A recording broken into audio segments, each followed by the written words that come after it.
It's the Fish Florida Show with your host, Riscala Stevens, bringing the outdoors to you every Sunday morning, 8 to 10 a.m. And now your host, Riscala Stevens. Well, a good morning to you. It is a bright and beautiful morning here in South Florida. Went out for a walk this morning and had an unusual experience. But before I get to that, let me welcome each and every one of you. Thank you for taking the time to tune in. It is an honor and privilege to have you here with us this morning. Have a variety of guests like we normally do. And as we get through the day, through the morning here, we'll introduce some of them to you. This morning I've got Robert Warner. He is with the Florida Fisherman Magazine. He's the editor for the Florida Fisherman Magazine. He's been kind enough to co-host with me for a little while this morning. Pam Worth is out. She won't be able to make it today. She's normally my stand-in, if you will. So in place of her, I've got Robert Warner. Good morning, Robert. How are you, my friend? Good morning, Riscala, and good morning, everybody. How are we doing over there? We are doing great. I was down in your neck of the woods yesterday, or actually went past you. I was down in Pompano, at Hillsborough Inlet yesterday with some friends, and doing some fishing? They got a lot of seaweed, I can tell you that. Oh, Lord. I haven't seen that much seaweed in years. So. Wow. Well, every morning, part of my routine is I take my dog out. I have this Siberian Husky who is just full of energy. And so I take him out in the morning for a walk, and sometimes we'll walk as much as 4 miles. Sunday mornings are a short walk because I have the show going on, and I don't want to be all tired and sweaty when I get back. So we just do a little short walk up to the corner and back. And at the corner of my road is a canal. And as we walked by the canal, I could hear the sloshing going on inside of the drain, into the storm drain. And we looked down in there, couldn't see what was going on, but as I looked out in the canal, these 4 baby otters. So I figured it's probably the mom is stuck in this pipe. Yeah. So I called the police department. They got somebody down here. It looks like she worked her way out of it, because by the time they got down there was no more sloshing going on, and they saw the 4 babies, what appeared to be a bigger one, swimming on down the canal. But that was a heck of a surprise this morning. I could hear this noise coming out of the drain, which I walk every day. 7 days a week. I have to walk every day. I never hear any sounds coming out of there, and this groaning and this splashing, and it just was disturbing at first. And sat there for about 10 or 15 minutes trying to figure out what it could be. And then when I saw the babies, I thought, oh my goodness, it's probably the mom. She got in there and can't get herself back out. And then, of course, I had to come back home because I got the show going on. So I called the police department. One of them came by, was kind enough to come by and tell me they think they're fairly certain it came out because they saw him swimming down the canal with a larger one. So I don't get to see otters very much, and they were adorable little guys, but I just felt so bad. I thought that, maybe it's their mom that's in there, mom or dad, I don't know. But whatever it is, I'm not in there anymore. We've got river otters up here. They're cool. When they get into the play mode, they are just the funniest thing to watch. So any fishing this last week other than the Pompano deal? No. Working on the magazine, and got to get that done by the 1st, and then I get to go fishing. Oh, we're rounding. We're coming up to the deadline again. Up to that time, and I started working on it last week, and everybody's deadline is, I think, today to get their stuff in. So we will see what we got and put a magazine together with it next week. And it's a digital magazine for those of you who are not familiar with it, and it can be found at where can we find it, Robert? You can find it at www.flfishmag.com, and if you want to send something in, you got till about midnight tonight, and you can send anything you've got to pages@flfishmag.com. Yeah, Robert will consider your story. If you have a story you want to add or a video or something like that, he'll consider that. I can't speak for him as far as him putting it up into the magazine, but he'll consider it for you. So if you've got a fish story and pictures you want to share, you can send them to Robert, and Robert will take a look over it. We've got some people sending in stuff, their stories from going to ICAST last week. Uh-huh. So if you were at ICAST last week and you've got something fascinating that you saw, send it to us and let us know. Were you there? Did you go? I was not. I had some people there doing live videos and stuff. I was unable to do that because my daughter was in town, but we had people there. Oh, good. So you got some pictures and stuff? Oh, we got videos, we got pictures, we've got some products to show, and Oh, great. some other stuff. So I think Victoria made it for a day or two. I'll get with her and see what she found there. But I was quite pleasantly surprised to find that we are on this side of the state anyway. We're experiencing a relatively nice. It looks like it's going to be a nice day. I'm looking at the radar.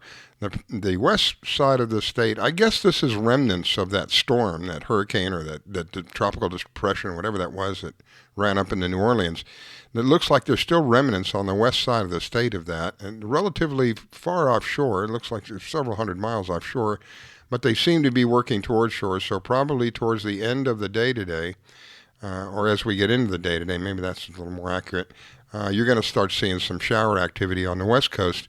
On the east coast, we have, in comparison to the west coast, we have very little, but we do have some shower activity going on. Looks like it's going to be, most of it is moving inshore right now, but it's scattered, some of them kind of heavy, so be aware. We've got some heavy thunder showers out there. Yeah, we got hit about 4 or 5 o'clock yesterday afternoon.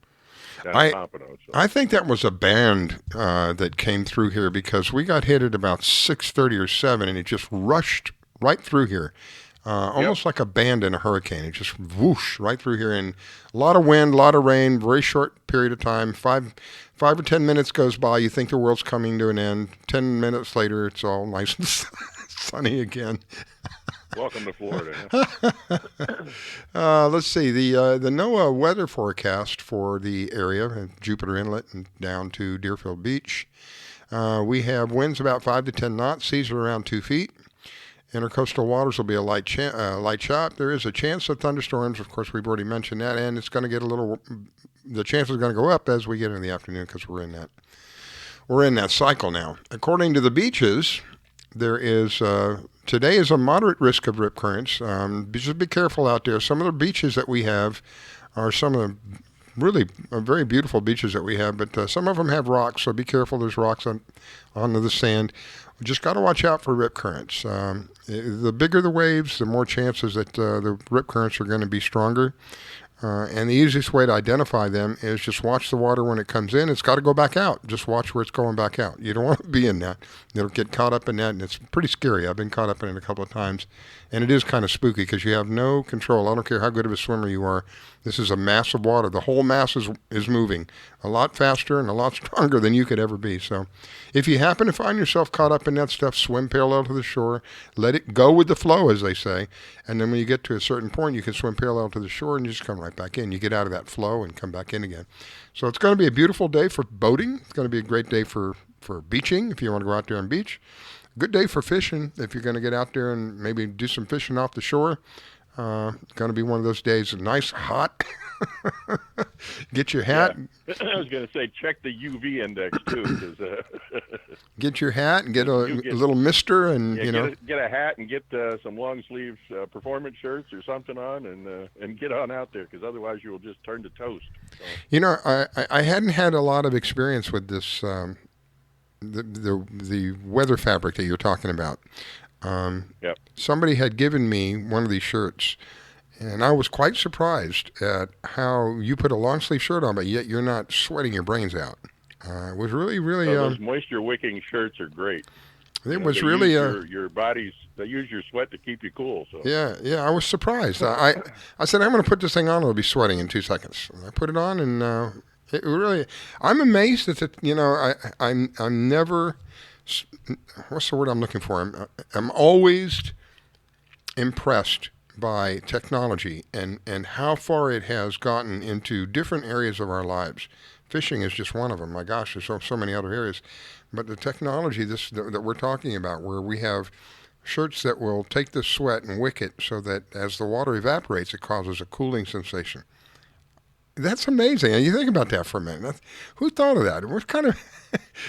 somebody had the ball rolling in their mind when they came up with this kind of stuff. But again, it's technology. Last week, Pam and I spoke a brief bit about the rods and the reels and how they're making everything lighter and more balanced.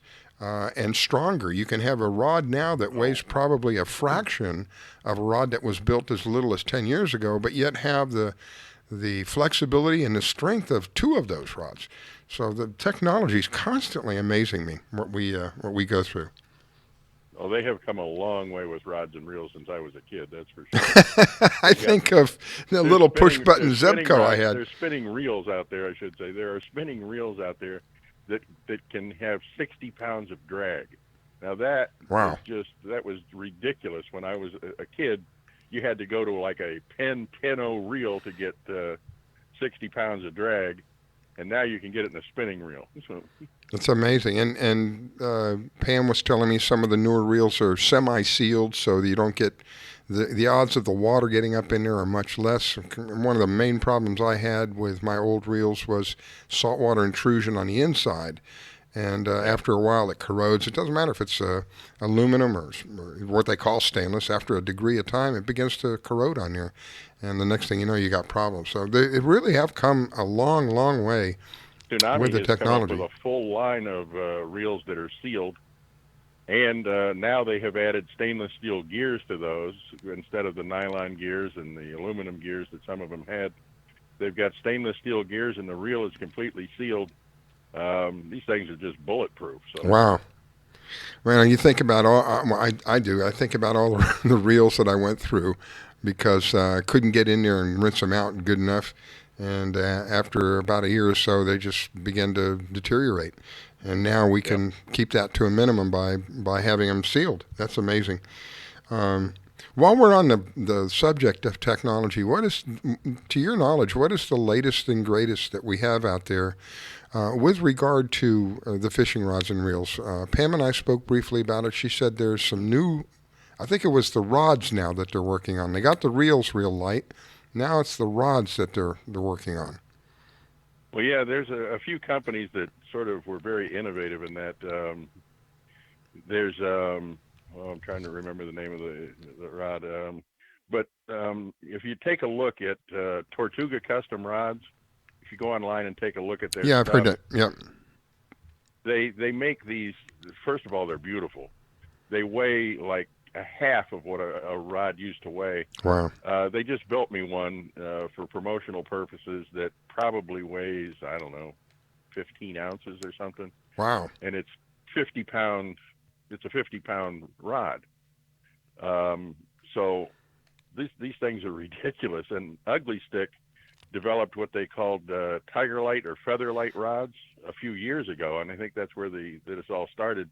I have one of their first ones that they did, and it is a 6'6" spinning rod that'll take 100-pound test.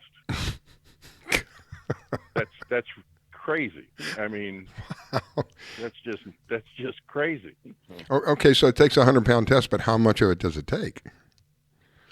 Well, it depends on how much your reel will hold. However much your reel will hold. Now, I just put a Tsunami Guard reel on that rod that they built for me, and it'll hold 400 yards of 50-pound braid. Wow. Wow. That was one of the major problems I had. Again, I haven't been up to date with the technology part of this. I love fishing. I go fishing as much as I can, but I'm not looking for the latest and greatest in technology. I'm looking for how to get out to enjoy myself. But I am constantly amazed at the technology, how it's advanced and how it has changed so vastly. Especially for somebody like me who hasn't really been on top of it for years and years and years. And now I'm looking at it and going, holy moly, where have I been all this time? My gosh, what they come out with. I remember a few weeks ago we were talking about how the threads used to unwrap where they used to wrap the eyes. Right. Which are all threaded and epoxied now. Mm-hmm. Just like you remember how your tip used to always come off. Right. You always used to irritating. Yes. That tip guide. Yep. Those I don't ever see those happen anymore. They're epoxied on. They used to just sort of stick some glue on there and stick them on, I think, and that was pretty much how the rod was built. That was irritating. Everything's epoxied on now; nothing comes off. So. Wow. Well, it's amazing how technology has helped us in a lot of ways, and in other ways it's kind of worked against us. But in the fishing industry, it certainly is I want to say a major component to the serious fishermen. They have, my gosh, they have depth sounders, they have radar, Oh they my have. God, yeah, the electronics are ridiculous. The stuff they have now, you can get a 3D view of the bottom now. So that is amazing. I've heard of that. I haven't seen it. Have you seen that yet? yeah, and yeah, at the boat show there was a demonstration at the. I was at the Fort Lauderdale boat show, and they were giving a demonstration on all that, and you can get it from not only straight down. Now they've got them that view out to the sides. You can pretty much see everything around your boat in 3D. So, wow, that I want to see that. I go back to the day, and I'm going to reveal how old I am. I go back to the days when we had a chart recorder, a piece of paper, and a machine, and the paper ran gradually across the screen, and it looked like one of those electrocardiograms with the needle moving up and down. Showed you what the bottom looked like. Yeah, and so it gives you kind of a shadow of we've gone from that into actual. You can see what's going on down there in the bottom in 3D. That's phenomenal. I want to see that. That's something that's always intrigued me, to be able to be in the boat. Gosh, 50 feet up away from the bottom. To see what's going on down there in the bottom. I shared this once, a couple of times I think before, where we went fishing one time and I kept getting beaten by the grouper. I was still learning how to catch grouper, and they kept taking my bait and running up into the rocks, and son of a gun, I couldn't get that little booger out of there. So a friend of mine who's a scuba diver said, I'll take your bait down there, you dangle it down there in front of them. When they bite it, I'll grab the line, pull them out of the hole. So that was how I was catching grouper. I had a little bit of help from my friends, if you will. Yeah. It worked great. Well, the best tip I can give anybody on grouper fishing is leave the rod in the rod holder on the boat. And when you see that rod double over, don't try to take it out of the rod holder. Take the first minute and just reel while it's in the rod holder. Just start reeling. Mm-hmm. Don't take it out yet. Yeah, get the slack up. Then pull it out. Yeah. And once you get them clear of those rocks, then you can take it out of the rod holder. But so, are you planning on doing any fishing this coming week? No, this next week I'll be working on the magazine. Oh, the whole week. Oh my! Yeah, I know that it's a lot of work. Down in Key Largo. I see that there's a lot of work in that, because I see the end product, and it's pretty amazing when you're all done and you've got it available for the public to see. You can tell there's a lot of work that goes into the magazine. Anything from pictures to videos to stories and the people that are in there. We've had a couple of them, the people that are in there and they share their stories with us here on the show as well. The one I think of constantly is Stephanie, a young lady who goes scuba diving out in the middle of the ocean. Maybe a bit of an exaggeration, but she is out in the deep ocean, and spearfishes fish out. It's a life of me. I don't know. I don't think you could get me in the water without a spear, let alone with a spear. And spearing a fish that's bleeding everywhere. I don't know if you could get me into the water at that point. Yeah, well, Stephanie's in the magazine every month, and she's great. This month, she's actually got an article. She was teaching some kids free diving. Oh, wow. She was teaching them to free dive, and that will be what she's got in there. And we've also got the video from when she was in Costa Rica last month. That finally got all edited and stuff, so we'll have that in there. But yeah, she does some amazing stuff underwater. Nicole Spence, that I think we had on too, that has the bed and breakfast in New Orleans. Yep. That is the hardest working person I know in the fishing industry. This lady just never stops working. Wow. And there's some pretty impressive people out there. We had Raymond Luzeau in last month with a probably 600 or 700 pound tuna he caught. Oh my gosh! Wow. And there's some. And we had that article on the Nick Stanzik with the giant swordfish. Oh yeah. I'd like to see if we could. Great people out there doing great things, and they send them in, and we put them out there. So I'd like to see if we could get him, Robert. See if we can. I'd like him to share his story. I have tried to get a hold. He is a busy guy. I can imagine. He's the swordfish whisperer, right? Yeah, and he's in Isla Morada, which is a very popular destination for people going fishing, and he is booked just solid. So wow. I think you probably need to book 6 or 7 months in advance with him just to get a good gravy. Well, that's the price that you pay for being good at what you do, right? Demand, Absolutely. always in demand. All right, we're up against that magic moment, so we're going to take a break, and we won't be gone very long. And when we come back, we should have Leiza Fitzgerald with us. She's got some exciting news for us with the CCA of Florida. Here we go. You're listening to the Fish Florida Show with your host, Riskella. Don't go away. We'll be right back.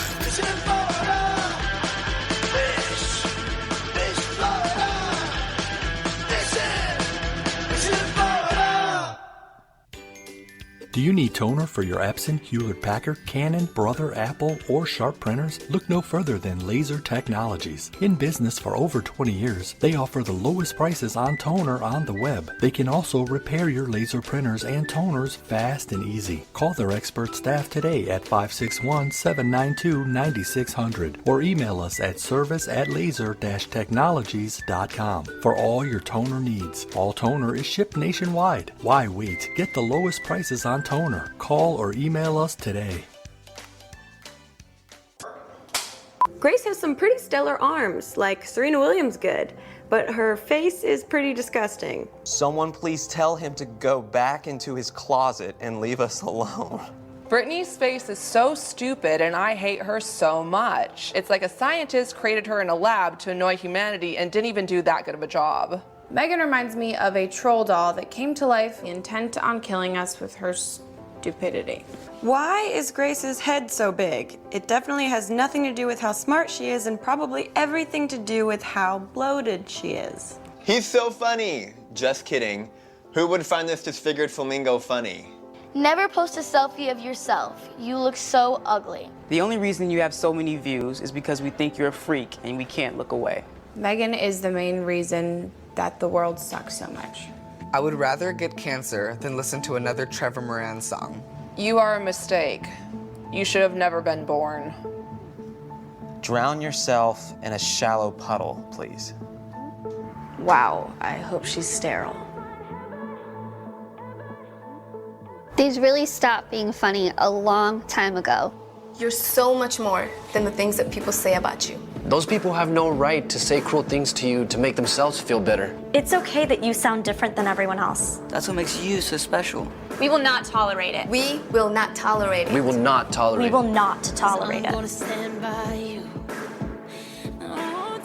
Every day, people make me feel like I stand out simply because of the way that I look. Every day people make me feel small. Every day I face the cruel words of bullying. And every day people tell me that I'm brave for enduring this humiliation. But we're not the brave ones. It's the ones that say no to the bullying. The witnesses. If we all join together, there's nothing that we can't do.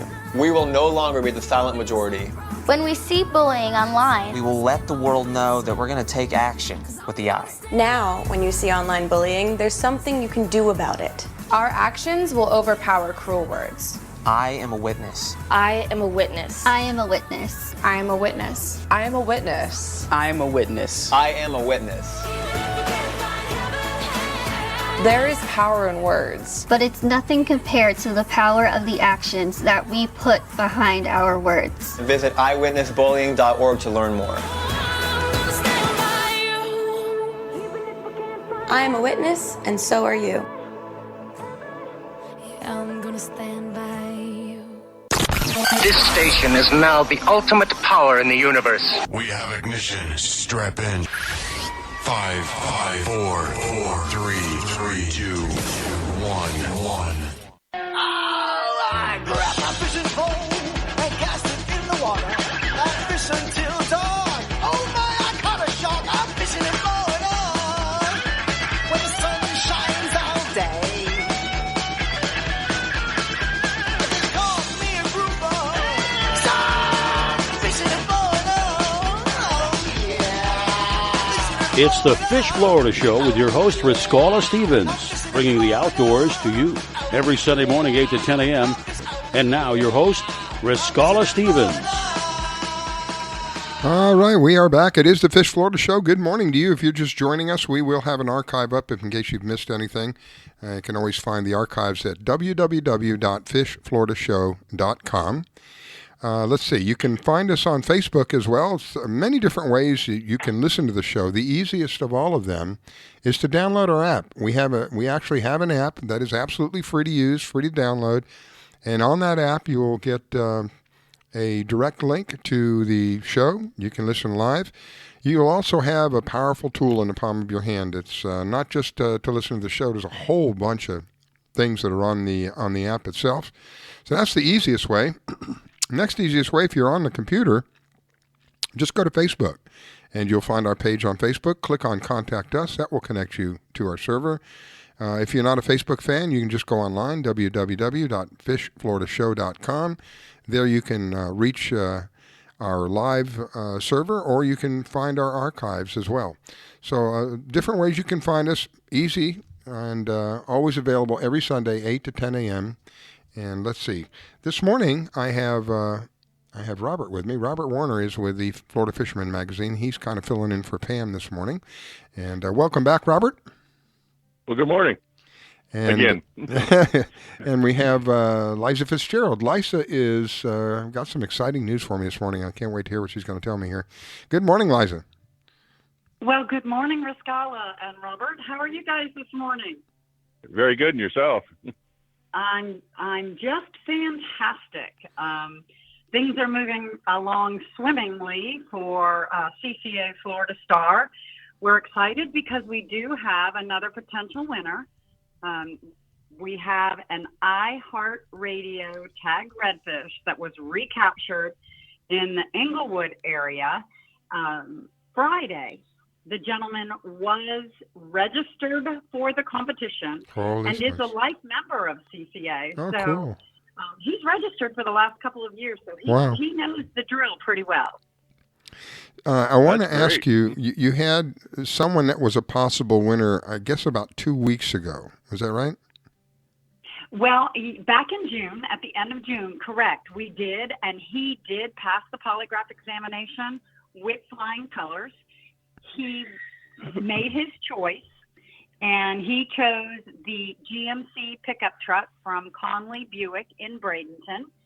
And now this gentleman has his choice of everything else that was left, which is the Contender 22 with a 250 Yamaha on it, sitting on a rolled axle trailer, a Pathfinder with a Minn Kota trolling motor on the bow, Lord have mercy, Solix on the center console, and a shallow water anchor on the transom along with the Yamaha, a Carolina Skiff 21, a Hughes Redfisher 16, or a Relentless aluminum flats boat, 24 foot with a Yamaha as well.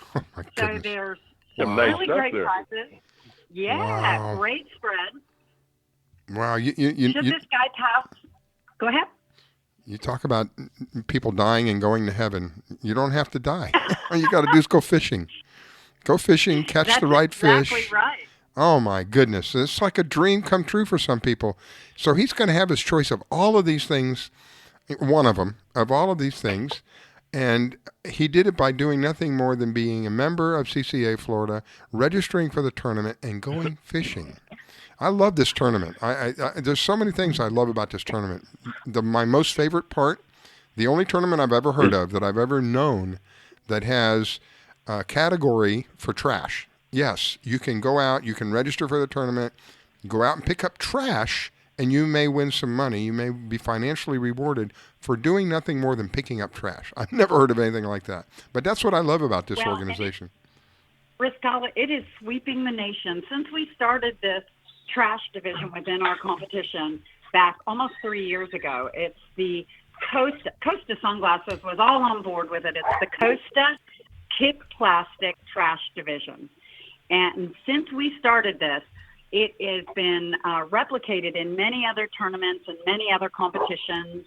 And we have other competitions that are emulating our format, which is that catch photo format for 101 days. But we've made our division really unique in the Kick Plastic division. Waxhead Sunscreen has provided us $1,500 cash.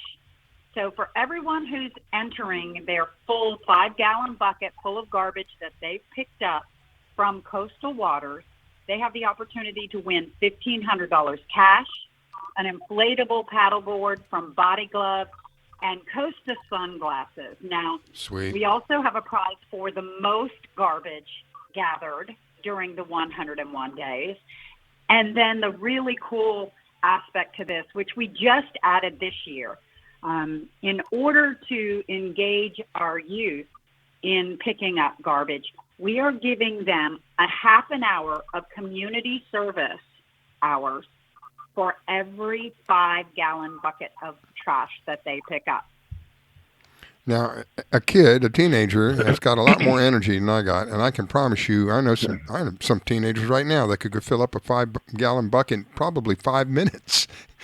Exactly. Run around and fill that thing up. Well, and from what I remember, they need those community service hours for college. So correct.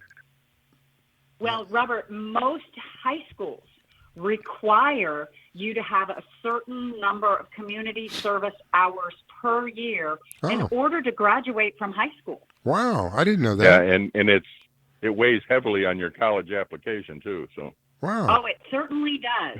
Yes. So this is a great way for individuals, youngsters, to get their community service hours without having to have a specific weekend that they have to go and do it. This is on their own time. They then take photographs of those 5-gallon buckets with the official measuring device. They submit them into the competition through our Star smartphone app. At the end of the competition, I can pull up that angler's name or that participant's name. I know how many 5-gallon buckets they've submitted.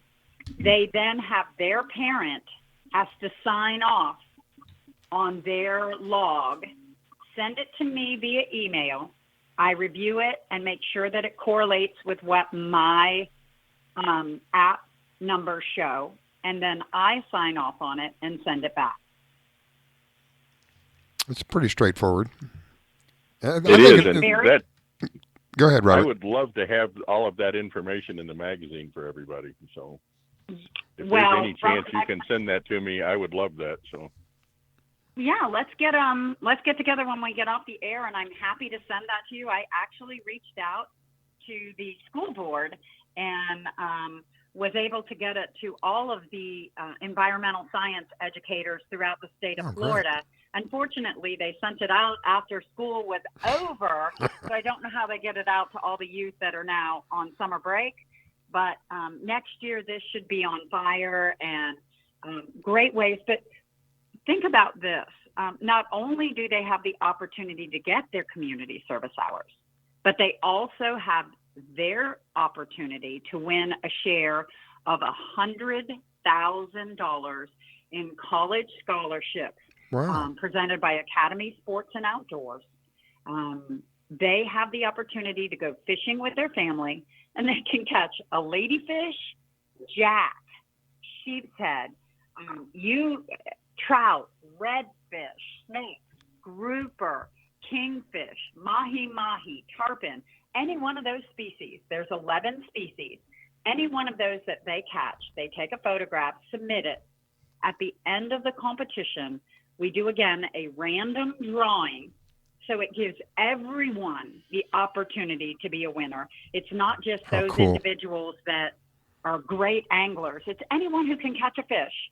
They have the opportunity to win one of two $25,000 scholarships from Real Tree Outdoors, Real Tree Fishing, Talk of the Town restaurant groups, Bells.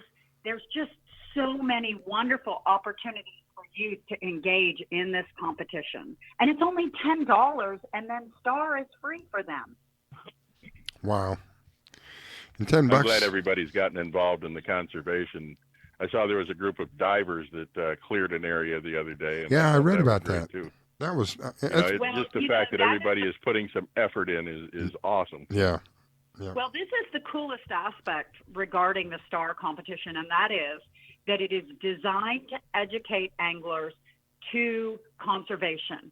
We know that Southwest Florida is close to the harvest of snook, trout, and redfish.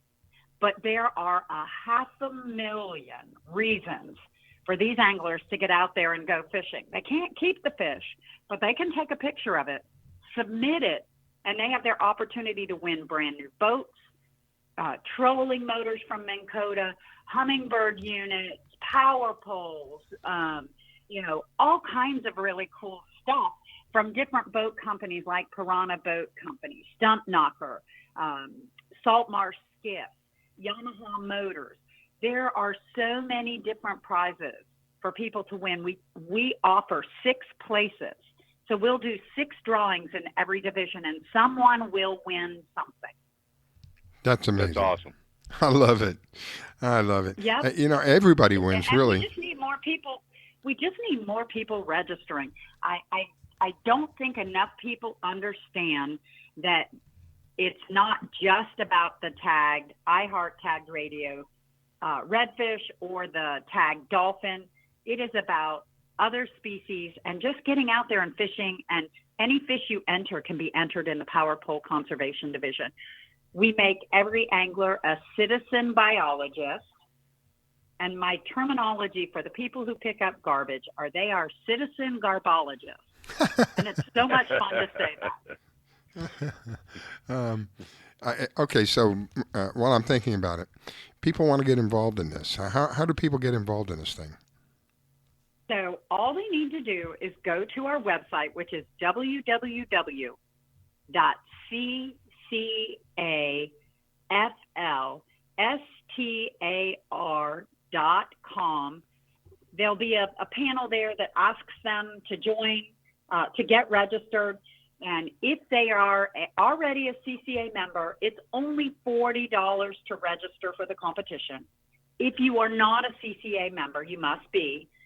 It is a total of $75, and that's your 1-year membership in Coastal Conservation Association, and then your registration in STAR. It's very simple. If you can't figure it out, there's a phone number there on the website. Give us a call. We'll register you right over the phone. It's a very simple process. All of the proceeds from the competition go back into youth scholarships and habitat restorations. And if you're not aware of what our organization does, go to our website. We do some of the most amazing habitat restoration, water quality projects, and then protecting recreational anglers' rights to fish. More than any other organization. We've been in existence for over 40 years and have chapters throughout the United States in almost every coastal state in the United States.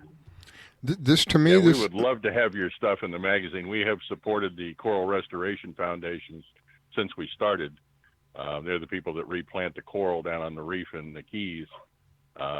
We would love to have your stuff in the magazine every month. So wonderful. I will be happy to get that to you, Robert, and would love to work with you in figuring out ways to engage your readers. And it is one of the things that is very passionate to me, and trying to get tournaments to switch over from kill tournaments to catch, photo, release tournaments, because it is so easy and so easy on our fisheries. With what's going on with our water quality and our habitat today, we really need to be very conscientious. We're not saying don't keep fish for dinner, but don't keep fish for the freezer.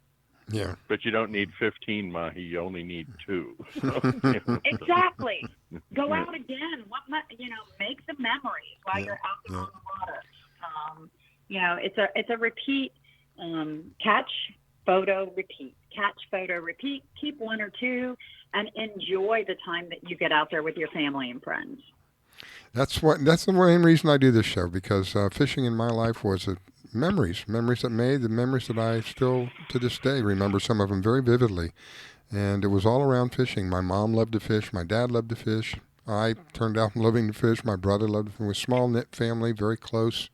And one of the things that helped our family stay together. And make no mistake about it, there is a direct attack on the family today in the United States, all over the world for that matter, but here in the United States. All over the world. There is a direct attack on the family. And this is my way of telling people there's something that you can do. You don't really need a boat. It's nice to have a boat, but you don't need a boat. There's plenty of places offshore you can fish. You can pick up some fishing equipment. It's very relatively inexpensive in comparison to some of the other things that are out there that you can do. It's you know, you spend $100 sometimes just on dinner one night. If you spend $100 in fishing equipment, it's something you use over and over and over again. Not only that, you'll get the experience. You'll get dinner. Part of that will be dinner. Well, and you know, it is so interesting to me to hear the stories of the different people that I talk to who are winners, and especially at the scholarship division, parents that have engaged their kids who've never fished before. And they have said they've created these machines, kids that just, every day that they come home from work, the kids are there. Let's go fishing. Let's go fishing. On the weekends, planning trips. Mom, please take me fishing.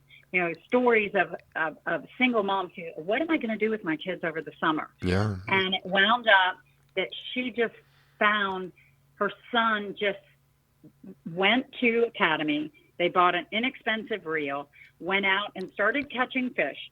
And the next thing she knows, it's not just fishing, it's bonding. And she said that's she's exactly never right. been closer to her son That's than exactly the last right. summer that they fished together. Yeah. Yeah, because you're both experiencing the same thing at the same time, even though it'll be a separate perspective, but you're both sharing that experience at the same time. To me, in my experience of life, it was a bonding moment. It was a strengthening of what existing bonds there was, and bonding even more at that point. And I'm ever so grateful for it. And again, this is why I do what I do, and it's refreshing to hear you say these experiences, because this is really why I do what I do, to give families an opportunity to bond together. Go do something, make a memory. I'm 66 years old. I can still remember when my dad took us fishing at 9 and 10 and 11 years old, the vivid memories and the wonderful times that we had. These are things that you can do for your family to help the glue, if you will, in the family, because we need it today. We really do. So Absolutely. Absolutely. And We with still kids, sponsor that's we sponsor that Tackle Boxes, Not Xboxes program. Oh, cool. And I wish I could get everybody to spend as much on fishing gear as they do on electronics in their household. You know, if we could accomplish that, we'd all be winners. So. Oh my goodness. Yep. And you know, it is just so easy. If you think about Florida, there are so many places to saltwater fish in Florida. Yep. Wade fishing and the kayaks. Old Town Kayaks is our kayak division sponsor. You can go anywhere and take a look at their kayaks. They're very reasonable. Paddle boards, everything has made it so that it's easy to get out on the water and go fishing. The only thing that I always encourage is safety and conservation when you're on the water. Yeah. Being safe and being aware of your surroundings if you're wade fishing or if you're on a kayak or paddleboard. And remember that the law requires that you have a flotation device, a PDF, if you're on a paddleboard or a kayak, and you must have a notification device like a whistle.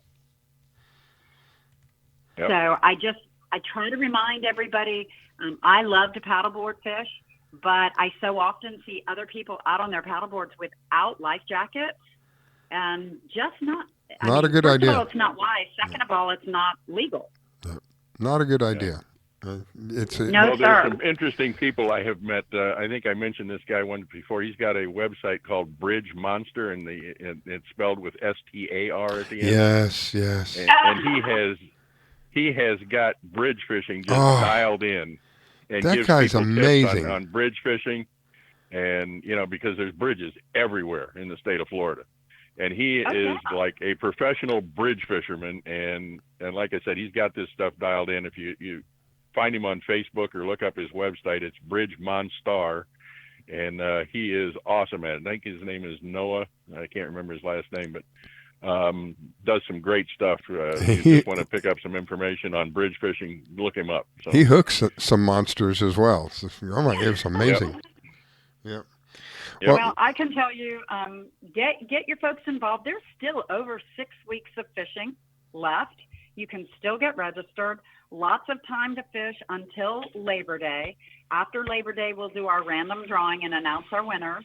But I will let you know if this gentleman passes his polygraph. I'm 99% certain that he's going to. He just has done everything right from the very start. So wow. We are on to the polygraph examination with this gentleman. And then, please don't think that there's not more prizes available to win, because we have 4 more boats. Once this gentleman chooses which boat he wants, we'll have 4 left that someone else can choose from. Wow. Good stuff, Leiza. I love it, Leiza. Yeah, well, I love it. You present something where everybody wins, and that really is the ultimate for me, is to present something where everybody wins. We're out there cleaning the water, and while we're doing it, there's an opportunity to be financially rewarded. We're a student, and we need community service hours. Very easy to get some really serious community hours down in a reasonable amount of time. We're cleaning the water. We're enjoying the experience while we're fishing. We're building bonds, and all of that. There is a possibility that somebody's going to win. Well, there is a very big possibility. Somebody's already won, but a possibility. Well, there'll be over 100 winners in this competition. And it's not just a week-long thing, right? This goes on all summer long. It's 101 days of fishing with still over 6 weeks left.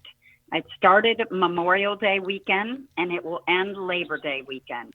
It is the largest family-friendly fishing competition in the state of Florida. We have over 6,000 anglers that fish with us. Hot dog. The data we gather goes to the use and utilization of research groups all over the state of Florida and helps them to understand what is going on with our fishery. While I'm thinking about it, I'm all out of time, but this is important. While I'm thinking about it, I think it's you, correct me if I'm mistaken, you help restock the areas too. Is that you? That is us. Yeah. CCA Florida has put 18,000 redfish back into the southwest waters of Florida, as well as 5,000 snook, and we're working on a sea trout restocking program with Duke Energy and FWC. So we are definitely the organization that is already putting fish back into the waterways, continuing a restocking program, working hard to get FWC back up to speed with their restocking programs, and really working hard to make sure that our fisheries are healthy and that we continue to have the ability to fish. Well, I'm over time, but I did want to spend a little bit extra because what you do, I really admire what you do. I really believe in what you do because everybody wins. When everybody wins, I'm part of everybody. So it's kind of a selfish thing. Well, that's exactly right. And if we all come together and each person, we think, one little thing that we do doesn't matter. But if you think about it, if each of us picked up a 5-gallon bucket every day that we were out there, what a tremendous amount of garbage and trash we would pick up out of the waters. My goodness. If we properly handled our fish, and if we made a conscious decision not to keep a fish for the freezer, but to go out fishing once more, what a tremendous effect we would have on our environment. Yep. All right, my dear. Thank you so very much. And it is CC. Thank you, Riscala. Thank you, Robert. I look forward to continuing our friendship, and everybody. I will be in touch later today. All right. Thank you, guys. Wish you a wonderful day, Leiza. Thank you so much. God bless. You too. All right. Bye-bye. CCA of Florida. You can find them ccaflstar.com. A great organization to be a part of. This is giving back. This is really part of giving back, and they do give back. My goodness, with everything that she's mentioned, from the kids to the adults, they give back. Boats, cars, fish. They put fish back in the water for us. A great organization. I highly recommend anybody who's out there in that area, get involved with them. You won't be sorry, because you're literally giving back in a way, kind of a twisted way. It's selfish because we're part of everybody, and when you help everybody, you're helping yourself, and those are the kind of things I like. Anyway, I think I've got Matt Price on with me now. Matt, are you there? I am, sir. How are you this morning? Hey, good morning, my friend. I'm sorry to keep you waiting a couple of minutes there. We were just finishing up with the last guest and kind of ran over time. Are you in Australia this morning? Yes, sir. Oh, my I've also goodness. got Oh, on my. hold. So, He's on the line as well, and he's in Missouri. Well, good morning. Good morning. I'm actually in Oklahoma. I'm sorry, you're actually where? I'm actually in Oklahoma at the moment. Oh, cool. Good. So, Matt, I've seen that you've, again, made some more records here in the last, I think 5 or 6 months. I've been watching some of your posts go up. Share with me some of the stuff that you've been doing. Yeah, having a heck of a fun time now trying on the fly rod. And the last time we were talking, I'd become the first in the world with all 6 rail slams through the International Game Fishing Association. And not long ago, I knocked off the last salmon I needed to now be the first in the world with a freshwater 3-on fly as well. So having a great time, taking people from our show, Katie and her dad. Katie's dad's dying of cancer, so we got the whole team up to Montana in April and had a fish up there. He'd always wanted to take Katie fly fishing and get their first trout, so we were able to both knock off the first fish on fly and also their first trout for them up there. So that was an incredible trip. Congratulations. Thank you. But heading off to Malaysia and Japan in September and go and chase around some sailfish and tuna on fly over there. So some exciting times ahead. You are such an inspiration when I found out about you. Here's somebody who had a dream, and the dream was to go fishing all over the world and break records, and literally lives out his dream. How many people do you know that can do something? It takes a special individual to be able to organize and put everything together in a way where it all comes out. And to break records repeatedly. This is not 1 or 2 records Matt has broken. It's just repeatedly he's breaking records. It is an inspiration to watch somebody who has a dream and then bring that dream to life. It kind of gives me a hope that, hey, I have a dream of my own. If he can do it, maybe I can do it as well. It's that kind of thing. I see it reflecting on the children, the younger generation that we talked earlier about the teens that are out there fishing. They see somebody like Matt. This is his dream, and he's living his dream. It gives them an inspiration of something to look forward to. So in my book, in my opinion, something more positive than a video game or maybe somebody, a rap star or music star or something like that. Something, a very positive outcome. For me, fishing has always been an experience that is life learning. And when you have something like this, Matt, so I know you're in Australia now. The fly fishing that you just did, where was that at? The last salmon that I caught was up in Oregon. We got that in December. Halfway around the world. Halfway around the world, my God. I tried for a few days in Niagara Falls for that fish. I chased it in Vancouver. Wow. I chased it in Washington. And finally nailed it in Oregon. And to have the whole team for the show around me, it was just awesome. And Chuck was on the biggest fish of the trip. And he snapped it off so he could come down and watch me catch this last fish as well. So wow, that was great. And I really appreciate what you're saying about the trips before. And I have a lot of fun doing it, but more than that, I also have a lot of fun taking people on these trips with me, on these trip of a lifetime. And Chuck's come on a few of them with me now. Yeah, and, amazing. Had an insane time every time we've gone. Chuck? And believe me, these aren't easy trips. You actually have to get out there and it's work. I mean, Matt's very impressive when it comes to fishing. I mean, you got to be ready for the challenge, and he's always ready. And I didn't know if I was ready at first. Well, I think his history kind of testifies to his ability to what he can do. How many different records do you hold, Matt? He probably doesn't even know. There's so many of them. Well, I haven't got any world records as in line class or anything, but I'm the first in the world to have all 6 of the Royal Slams. Mm-hmm. I'm the first Australian to have any of them. The first in the world to have the Bass Royal Slam on fly. Wow. And now the first in the world with the freshwater 3 on fly. And I've also finished off enough Royal Slams now to have the most number of Royal Slams in the world as well. I just got to submit them, but the guy that I've just taken over, all of his are on billfish, which is an incredible feat, having that many on billfish, but I guess mine's also more challenging, being across so many different varieties of species, because you got one for billfish, tuna, shark, salmon, bass, and trout. So there's so many different skill sets that you have to learn. And when I do these trips, I could be on a lake chasing bass one day, in a little river chasing trout the next, and offshore chasing marlin the day after. So you don't get any time to practice your craft. You just got to get out there and do it. Yeah. And do it. Yeah.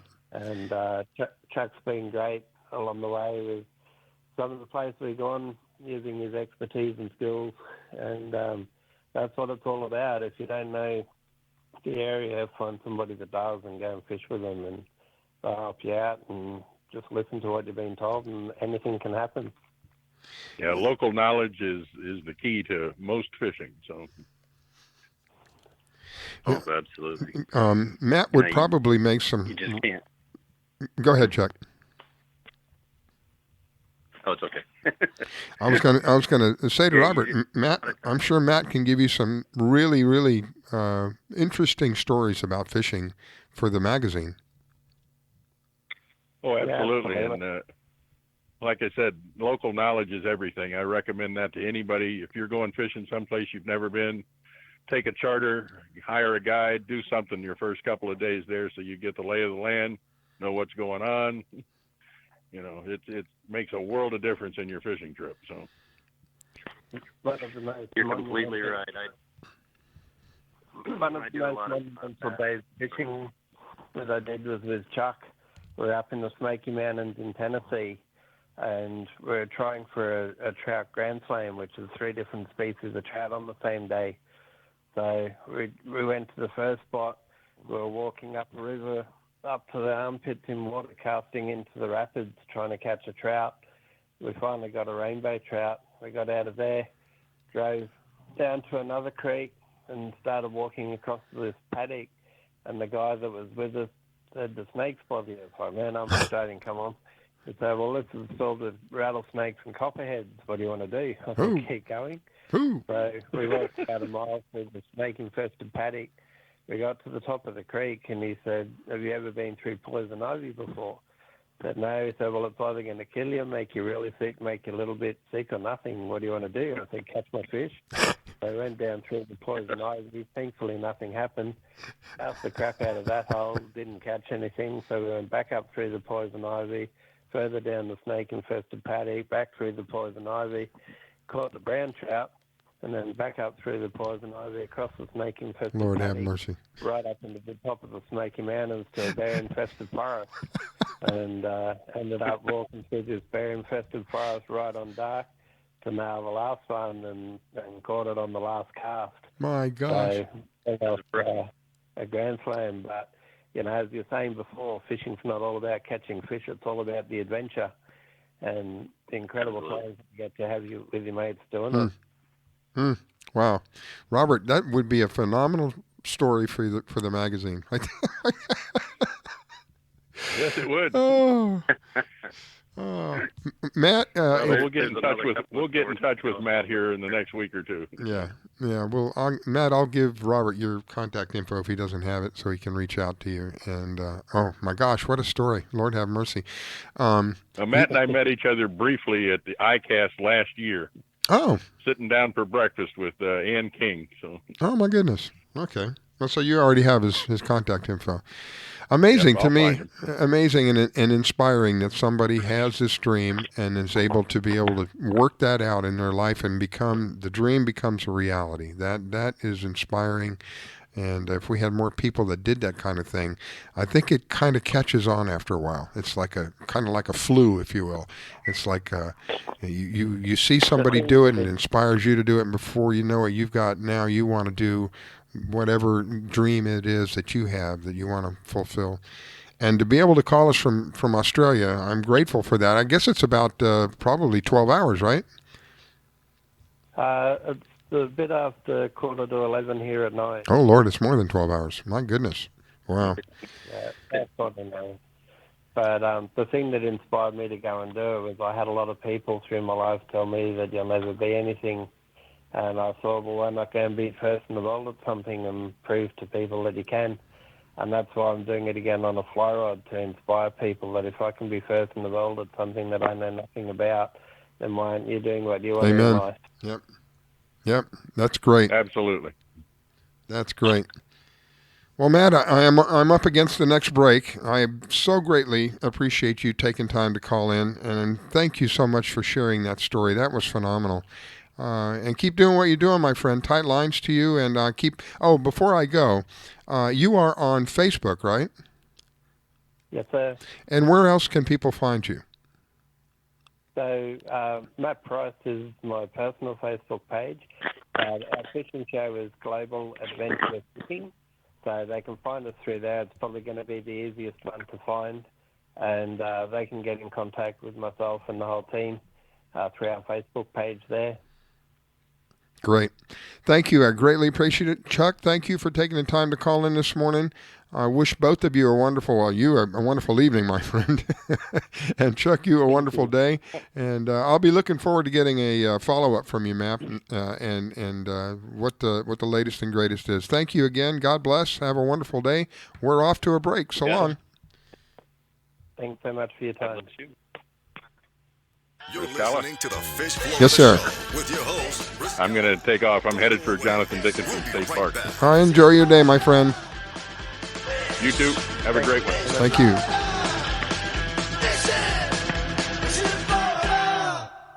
What's up, Ricky Dillon here at the largest social media gathering in the world. So the internet is an amazing place, but sometimes it can be a not so great place with online bullying and trolling and stuff. Have you ever seen online bullying before? Unfortunately, it's kind of common. Online, people can hide behind the internet. Those comment sections can be a little harsh. Yeah, definitely. That's a good word for it. I've been called many homophobic names. I felt embarrassed. I felt humiliated. It made me stop liking myself. What if I told you there is something that you can use anytime that you see bullying online that calls attention to it in a nice way? Like, hey, that's not nice. I wish that was the thing. It's this! So anytime that you see any kind of hate online, go into your phone, go into the symbol section, post this I, and it says that that's bullying, that's not nice. So would you post this if you saw someone bullying someone? Oh yeah, definitely. It's like a lot more mature way to handle the situation. Find the emoji in your phone, send it to 5 of your friends, and let them know what it means to be a witness. Go to eyewitnessbullying.org to learn more about the emoji. Thinking of moving? Before you do anything else, call Diane Whittick of Bowen Realty. She provides a concierge service. Things like having your home or condo packed and shipped, even take care of your home repairs or upgrades. Diane has the expertise to get it done. As a seller, you will have constant contact. She will furnish you with bids on any services that might need completion: air conditioning, plumbing, handyman, and even cleaning.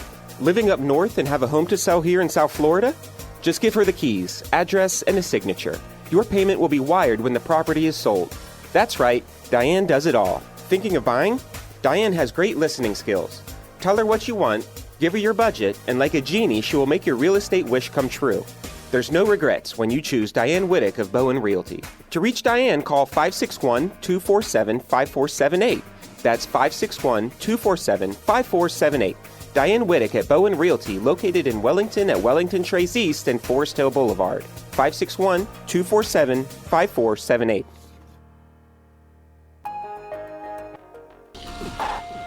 We just finished dinner and it was time for homework.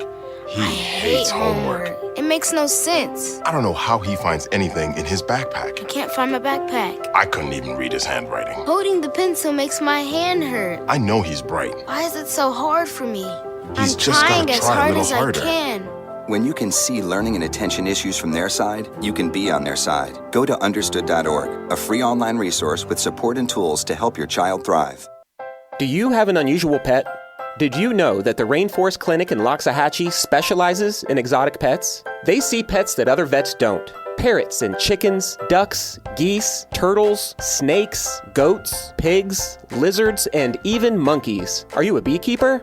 Dr. Clubb, the first of her kind in the area? Yes, she takes care of bees as well. Dr. Susan Clubb has decades of experience and known around the world for her reputation as a premier avian vet. Located at 3319 E Road in Loxahatchee, just a short distance north of Okeechobee Road, you will find a modern clinic with in-house labs, which allow you to get your test answers quickly. You can find them online at www.susanclub.com. That's www.susanclubb.com.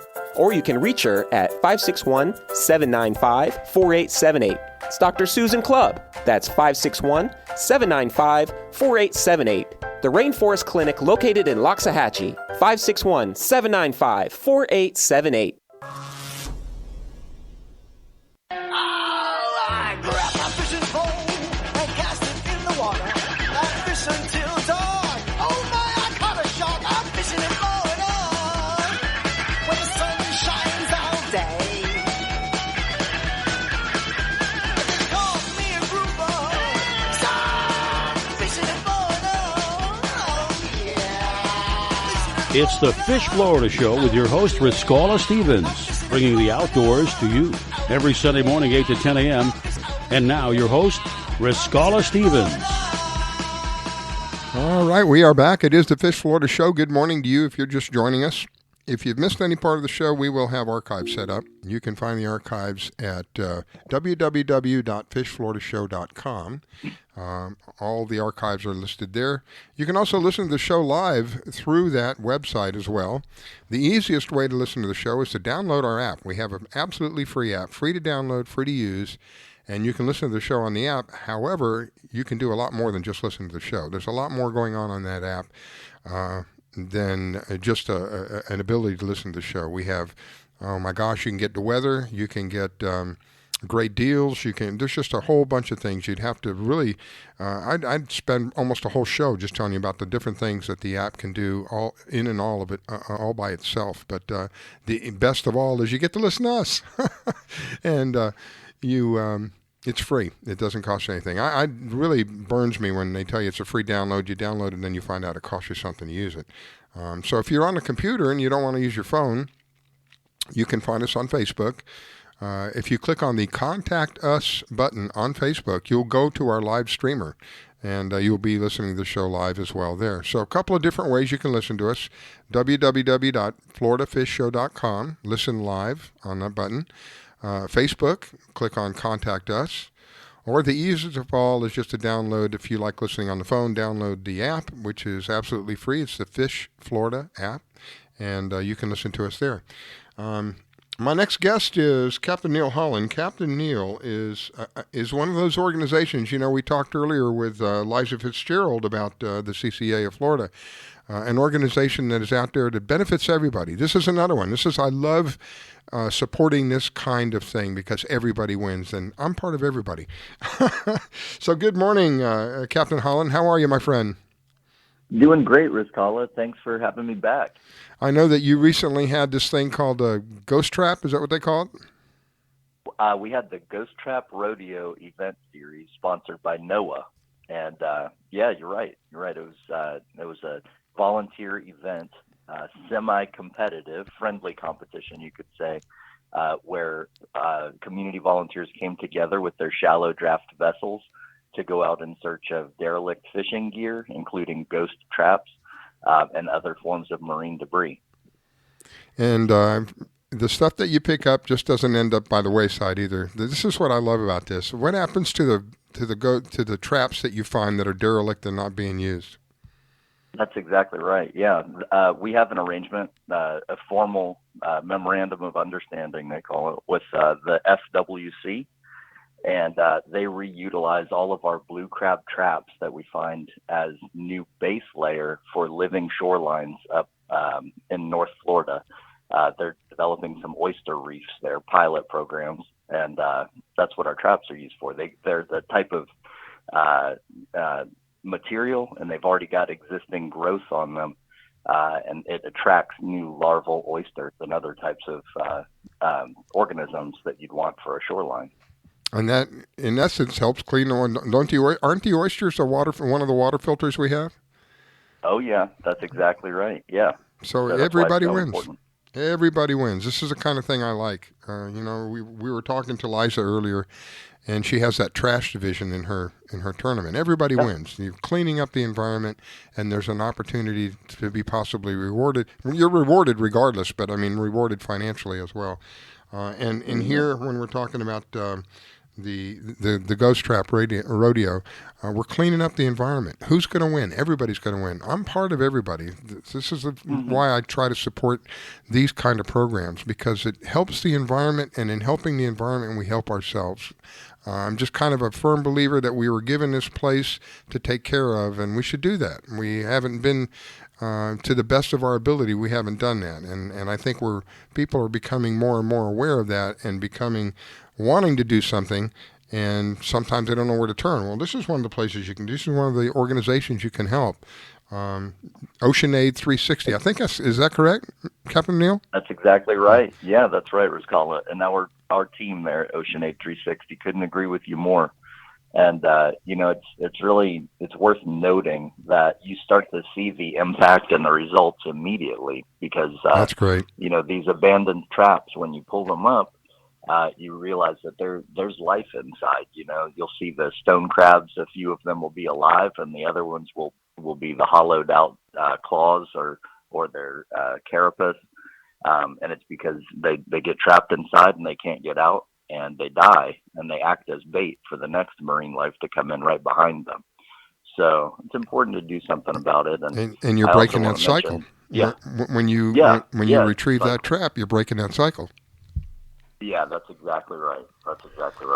And, it's worth mentioning that we recognize that the commercial crabbing and recreational crabbing, it's part of our rich tradition here in Florida and all of our coastal communities. So we're not really out to get anybody at all. It's not a matter of that. We want all the groups to come together. We'd love to see the commercial guys and the recreational guys and folks who are non-anglers but want to participate. We'd like to see everybody working side by side, in harmony with each other. So it's really not about giving anybody a bad name or anything like that. I want to make sure that's clear.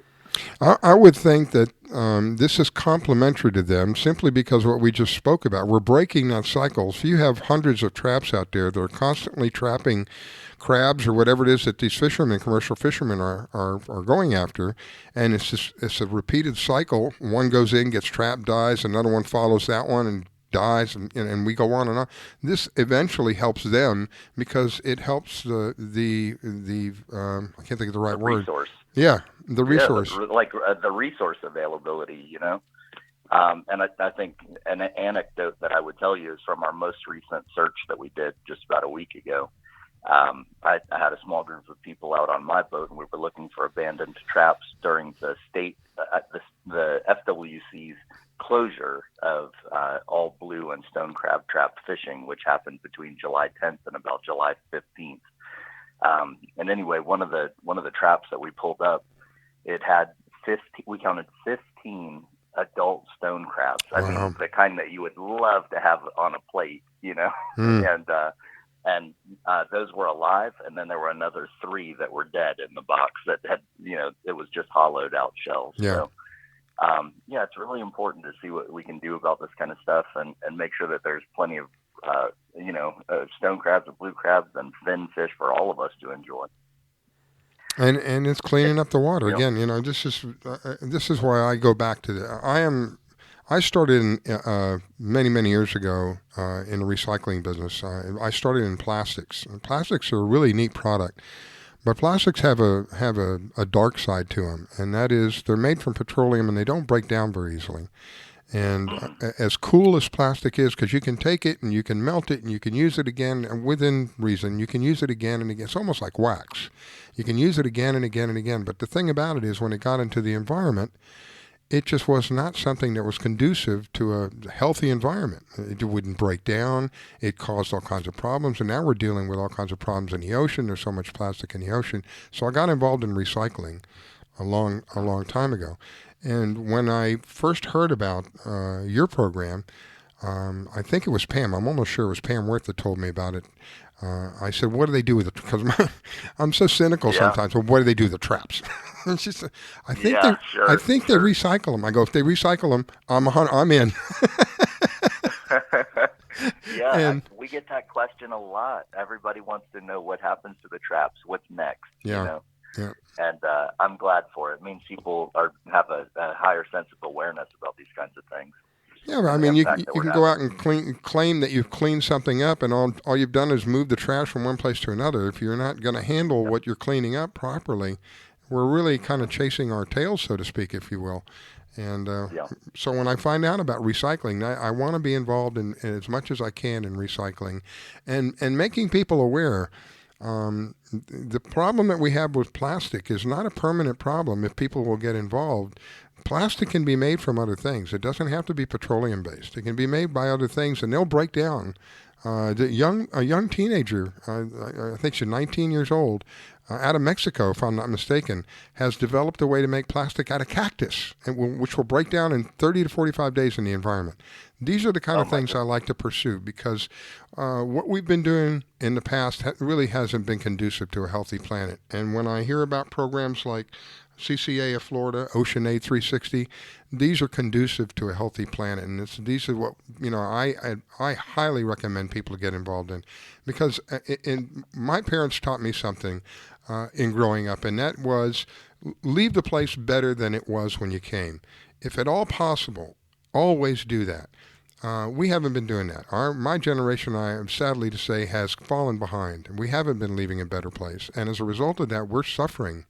I don't want my grandkids to suffer. I don't want my kids to suffer.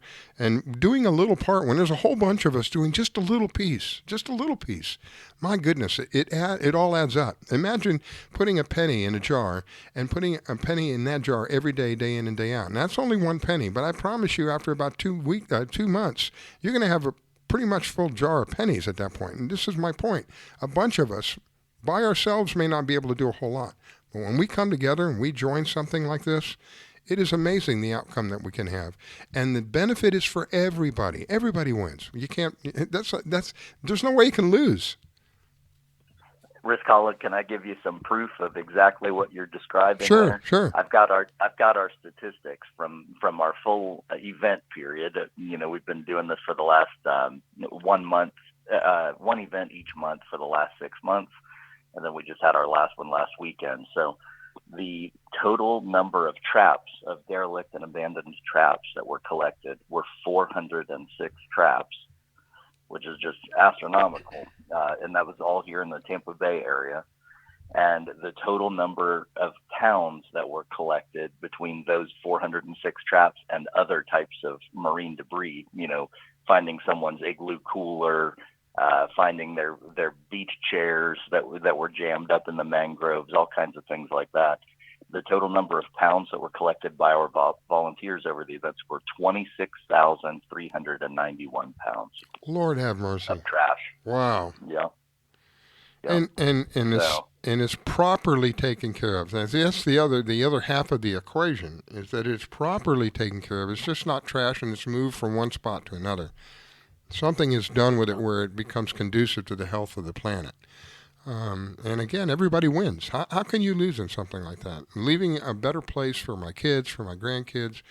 I can't, by myself, I can't do a whole lot. But when getting involved with somebody like Captain Neil and Ocean Aid 360, it's no longer just you. It's a whole group of you. And things can change. And the testimonials right there he just gave us of how drastic things can be with regard to a positive change.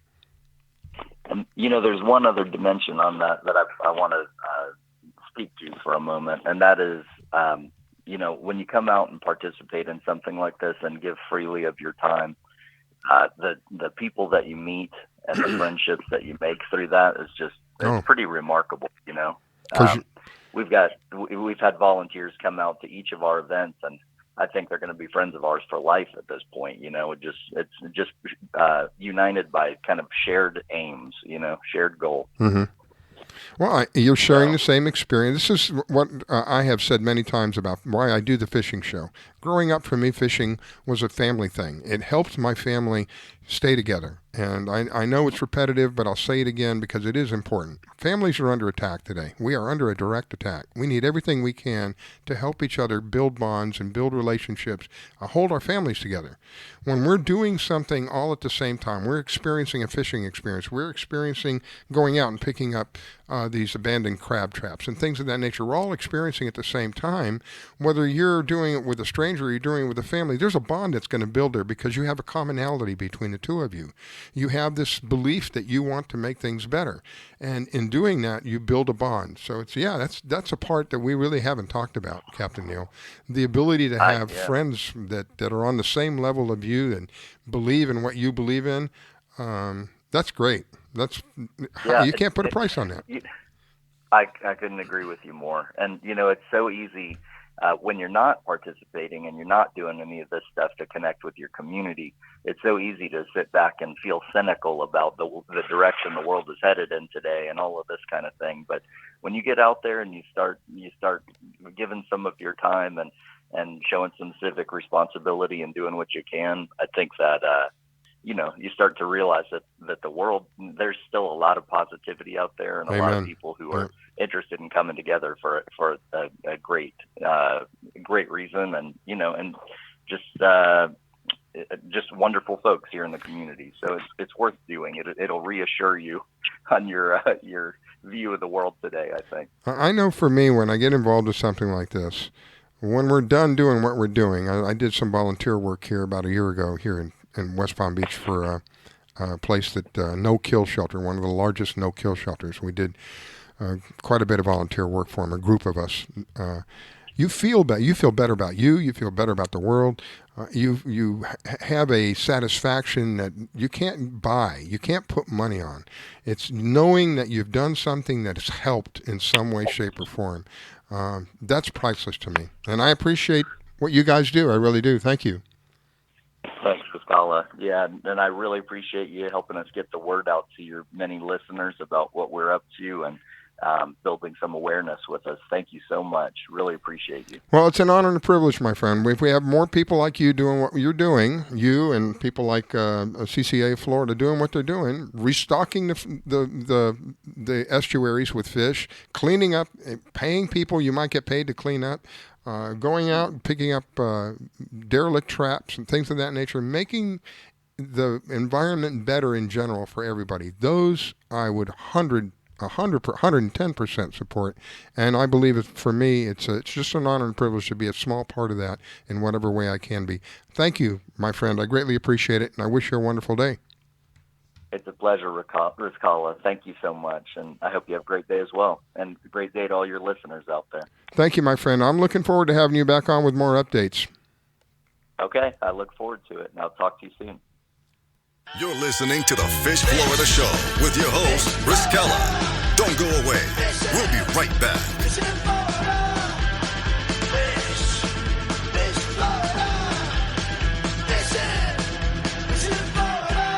From the author of Silent Steps and Haunted, Finding an Explanation for the Unknown, comes a story so chilling it will haunt you for years to come. Krista is a young woman escaping her past, running away from her family, her traumas, and her God, hoping to find a new life in a different town. But when she is forced to make a horrible choice, she comes to realize malevolent entities have controlled the true darkness she has been a part of. That is when her real terror begins. Penitence is disturbing and evocative. It will tear down the walls between what is real and what is nightmare. Penitence is the new novel by the man called the new master of speculative fiction, Ira Robinson. Find it and all of his books at his website, originalworlds.com. Do you own a laser printer, copier, or a fax? Well then, listen close to this announcement. Leiza Technologies has been providing high-quality, frustration-free toner cartridges that are guaranteed not to harm your equipment for over 20 years. Leiza Technologies will save you on your supplies with high-quality and fast delivery. Savings up to 50%. Leiza Technologies supplies toner, imaging drums, developer and cartridges for most of the major brands. For a price quote, send an email to service@laser-technologies.com. Include your printer make and model for your part number. Call us at 561-792-9600. That's 561-792-9600. Laser Technologies, providing 100% of the quality at a fraction of the price. 561-792-9600. Want to give your pet the celebrity treatment? Have you heard of Holly Wolf Pet Grooming and Care in Royal Palm Beach? They're located just off State Road 7 and have been servicing the area for 14 years. Holly Wolf Pet Grooming and Care is the home of the Blueberry Facial, also specializing in tartar removal with 8 years of assisting in dental procedures. Holly Wolf Pet Grooming and Care? They're more than just about dogs. They are the only experienced cat groomer in the area. They also cater to all breeds and sizes and open 6 days a week. Holly Wolf Pet Grooming and Care, located just north of the Super Walmart in Royal Palm Beach. You can find them at 250 Business Parkway. They specialize in shampoos with no extra charge. Flea and tick dips also available. Holly Wolf Pet Grooming and Care. You can give them a call at 561-793-9992. They also provide gift certificates for those looking for that special present. Holly Wolf Pet Grooming and Care. 561-793-9992. They're located in Royal Palm Beach. That number, 561-793-9992. Call for your appointment today. 561-793-9992. Holly Wolf Pet Grooming and Care, where your pet gets celebrity treatment. Can I tell you a cat joke? Just kidding. Why did the girl ask the mushroom to dance? Because he was a fun guy. What do you call a pig that knows karate? Pork chop. Why was the basketball court all wet? Why? Because the players kept dribbling all over it. Can I tell you another one? So how does a tissue dance? Put a little boogie on it. What's Beethoven's favorite fruit? Banana. What is a boxer's favorite drink? Fruit punch. Dad joke. Corny, groan-worthy, but also one of the simplest ways to share a moment with your kids. What did the buffalo say when he dropped his son off at school? Bye, son. So take a moment to make your kid laugh, because dad jokes rule. Make your kid laugh today. Go to fatherhood.gov. Brought to you by the U.S. Department of Health and Human Services and the Ad Council. I grab my fishing pole and cast it in the water. I fish until dawn. Oh my, I caught a shark. I'm fishing in Florida where the sun shines all day. They call me a grouper, 'cause I'm fishing in Florida. Oh yeah. It's the Fish Florida Show with your host, Riscala Stevens, bringing the outdoors to you every Sunday morning, 8 to 10 a.m. And now your host, Riscala Stevens. All right, we are back. It is the Fish Florida Show. Good morning to you. If you're just joining us, you've missed out on quite a bit already. But do not fear, because we're going to have an archive set up here just probably by the end of the day today. You can go back and find that archive at www.fishfloridashow.com and go to past events, and you'll find all of our archives there. All of our shows are archived, so in case you missed anything, you can always go back and listen to it and follow up there. My next guest is John Heim. John is a water activist. John is, without people like John, we wouldn't know that there's how serious some of these problems that we are having in the waterways. You know, we've talked a lot about how we're cleaning up the waterways through different organizations, but there's other attacks on the water that are coming in, and they're coming in a chemical form.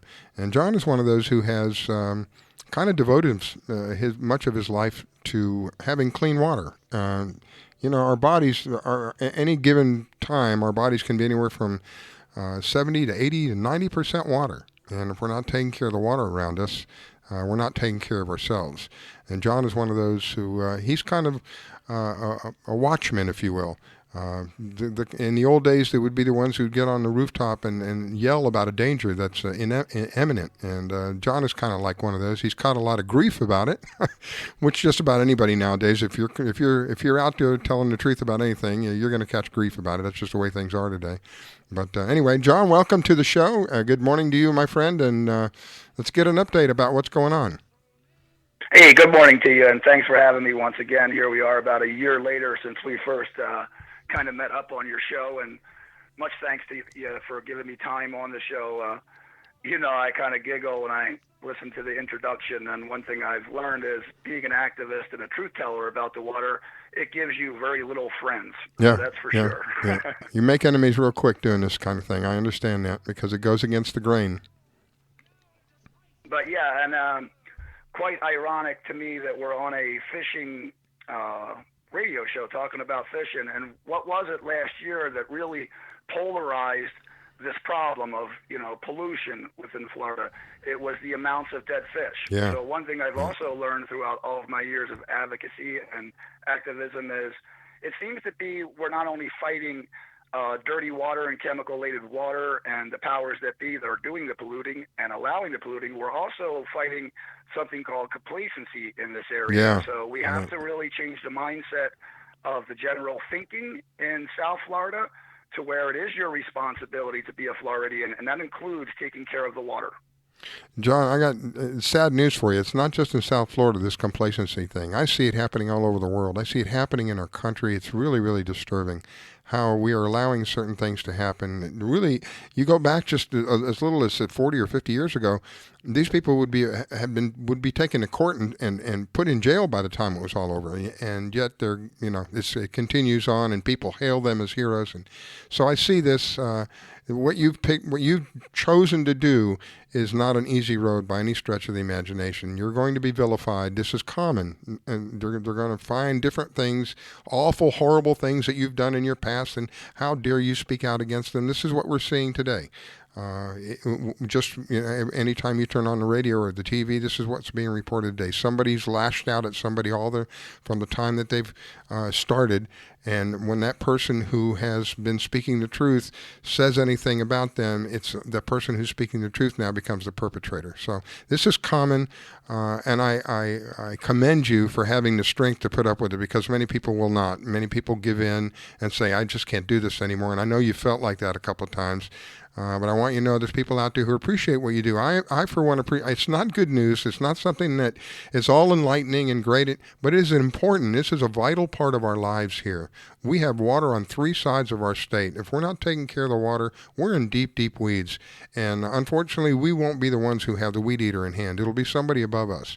And before we know it, our lives as we know it today will be completely changed. And I don't want to see that. I want to see something I mentioned earlier. I want to leave the place better for my children than I came.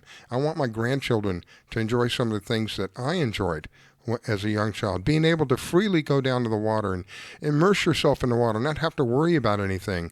That's not the way it is today, unfortunately, and it's not the kind of thing I like to talk about on the show, but it is reality, and we must at some point face reality. That reality is we have a responsibility as human beings to take care of this planet.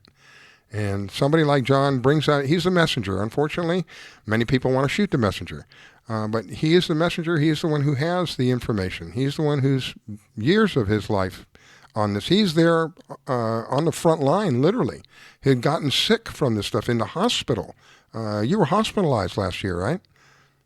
Yeah, actually through the last couple of years, being on the ground level and not only observing, but sampling along the way and doing our part, to get involved fully. So yes, I've been hospitalized. And when it goes back to people calling me names and such like that, one thing you'll never catch them calling me is a community member. After all, that's what I am. I'm standing up for my community. Yeah. So I've been called activist, rabble-rouser, and all kinds of nasty names. But the reality is I'm no different than anybody who should be doing what they're supposed to be doing in their community, which is standing up for it. So in this case, we're 100% reliant on clean water as a community, as a 100% tourism-based community in itself. So you have the angles of opposition against you, so to speak, but you have to look at it as a one-way path here, and you can either travel their path, which is fear and complacency, and that's not going to get you anywhere. What we need is leaders to step up and actually do, impart what I'm doing. And you see a barrage of people stepped up in the last year. So activism and people getting involved in the importance of water quality in South Florida and all over Florida and all over the globe has seemed to really, benefited in the past year due to this tragedy. So there's a saying that says no good tragedy goes to waste. And this is kind of the whitewash from it. So everybody's involved. What has changed from last year? Sadly, nothing when it comes to the political end. The polluters are still allowed to pollute into the water without any repercussions. Sure, there's a lot of eye candy out there of things changing, and we do have some positive changes. However, we have a long way to go, and the more people that get involved, like yourself and your listeners, the better off this state's going to be. The faster it'll happen, because we can put pressure on them. We can have them feel the I don't want to say the word fear, but the concern of re-election, because if you have a large number of people saying, look, we're not happy with what you're doing, I'm sorry, but this is how politicians think. Their first goal is to get re-elected. And if a bunch of people start saying, hey, look, we're not happy with the way that you're doing things, they're going to look at whatever it is that we're talking about. So the more of us that get involved, the faster that this will happen as well. Last year, I don't know how many. To speak freely to that, the politicians will, catch up to the reality one day, and that reality is you can't bathe and you cannot drink money. So a consumption of greed will run its course. And after all, this is Florida, the Sunshine State. Clean water. This is what people are coming here for. Enjoy our beaches and have, the luxury of going out and going fishing and not catching flesh-eating bacteria or being, subjected to harmful cyanobacteria that are just mega blooming all over the state at this point. What we need is viable information to the general public to break this down and come out of the dark shadows and literally admit this. So when you admit it on a large scale, of hiding something, basically, now you're halfway home, and now you can start providing the information to the people. Anytime you go to, let's say, Disney, for example, and they're doing some work there, or they have some kind of inconvenience to their guests, after all, they have some kind of a signage up that says, pardon our mess. Yeah. We don't even have pardon our mess theories here. So people that are tourism-based end up feeling deceived after they come here and, God forbid, get sick and certainly, waste thousands of dollars on acne-scarred beaches littered with dead fish. Yeah. So you can understand where people feel a little deceived without public information towards what's happening here. Yeah, I think again, it's a vital part of what we do, and especially where you are.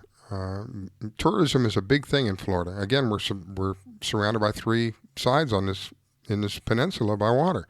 If you don't like water, you're in the wrong place. I'm sorry to tell you that, because there's water everywhere. We're not talking just salt water. There's thousands and thousands of lakes as well. All of this plays an important part. Some of this that we're talking about, this chemicals, this runoff, I can't tell you that I've researched this part of it out, but I truly believe what I'm about to say is absolutely accurate, that there are ways that we can deal with this. It's just going to cost the people who are doing it some money. They don't want to have to pay that money. I believe this is what it boils down to, that in order for them... in layman's terms, you broke it down, correct. In order the plumbing needs to be upgraded. Exactly. And to spend the money seems to be the biggest problem with the jokers in charge, because they're so accustomed to lining their own pockets with special interest, specialty gifts and such like that. Right. That's the old way of playing. The people need to rise up and say, hey, you work for us. The power to the people. This is really what democracy is. And after all, this is Florida. And if you're going to invite 1,000 people to the state per day, you better have your plumbing in check for those people who come here. Yeah, well, I am in 100% agreement with you about everything, except that just to point out to you, this is not a democracy. We're referred to as a democracy, but we're not. And there's a big difference. We are a constitutional republic.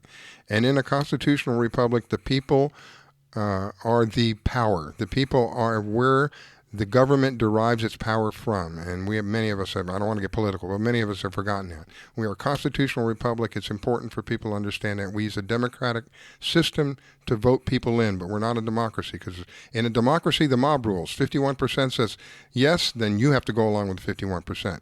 in a constitutional republic, the individual retains that right no matter 91% vote against you. You still remain the right to own what is yours. They cannot take it from you. So just a quick lesson there in the kind of country, the kind of government that we're supposed to have. Whether we have that or not, that's another 10 shows down the road. And regardless, with taglines of democracy or socialism or any kind of way of life, the bottom line is water is life. Without Amen. the key essential to clean water, Yeah. none of this will matter. So we have to hunker down and really take a look at what's going on here. Because this is not a political fight at all. This is a matter of life and Life death. and death. And I totally agree with you. This is why I when you asked me to come back on, I said, yeah, I'll give you a slot, because it is a matter of life and death. It is our lives and our children's lives, our loved ones' lives. It's sad to know that there are places that you have to be careful to go in the water. How sad is that? You shouldn't ever have be careful of going in the water for something in the water. Not be careful because of sharks or anything that would naturally be in the water. Something that doesn't belong there to begin with. That's the upsetting part. That's the concerning part. And if we're responsible as citizens, which we should be, we can we can start putting an end to it. I can't say we can put an end to this because it took a long time to do it. It's going to take a while to get back out of it. But we can certainly start making it well known to the people responsible that we're not happy with what they're doing in certain places around the state. It's just not working. Anyway, my friend, I'm up against a break. Thank you for taking the time and updating us. I greatly appreciate it. Thank you for what you do. Thank you for hanging in there, because I know they villainize people when we do these kind of things. They villainize us, and I know you've had your share of it. But there are people who believe in you and people who support you. God bless you. Wish you a wonderful day. Thank you. Have a great day. You're listening to the Fish Florida Show with your host, Riskella. Don't go away. We'll be right back.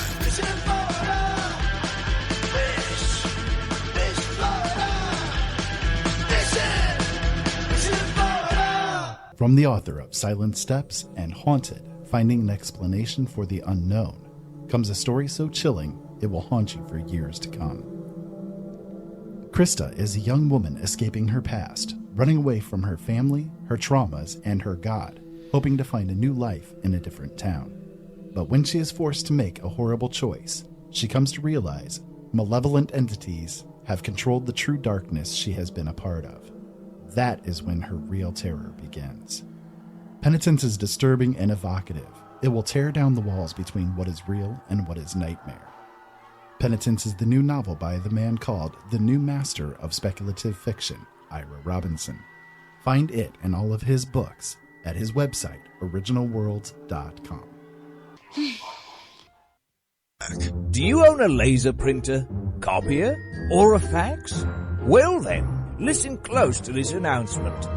Leiza Technologies has been providing high-quality, frustration-free toner cartridges that are guaranteed not to harm your equipment for over 20 years. Leiza Technologies will save you on your supplies with high-quality and fast delivery. Savings up to 50%. Leiza Technologies supplies toner, imaging drums, developer and cartridges for most of the major brands. For a price quote, send an email to service@leiza-technologies.com. Include your printer make and model for your part number. Call us at 561-792-9600. That's 561-792-9600. Leiza Technologies, providing 100% of the quality at a fraction of the price. 561-792-9600. Want to give your pet the celebrity treatment? Have you heard of Hollywood Pet Grooming and Care in Royal Palm Beach? They're located just off State Road 7 and have been servicing the area for 14 years. Hollywood Pet Grooming and Care is the home of the Blueberry Facial, also specializing in tartar removal with 8 years of assisting in dental procedures. Hollywood Pet Grooming and Care? They're more than just about dogs. They are the only experienced cat groomer in the area. They also cater to all breeds and sizes and open 6 days a week. Hollywood Pet Grooming and Care, located just north of the Super Walmart in Royal Palm Beach. You can find them at 250 Business Parkway. They specialize in shampoos with no extra charge. Flea and tick dips also available. Hollywood Pet Grooming and Care. You can give them a call at 561-793-9992. They also provide gift certificates for those looking for that special present. Hollywood Pet Grooming and Care. 561-793-9992. They're located in Royal Palm Beach. That number, 561-793-9992.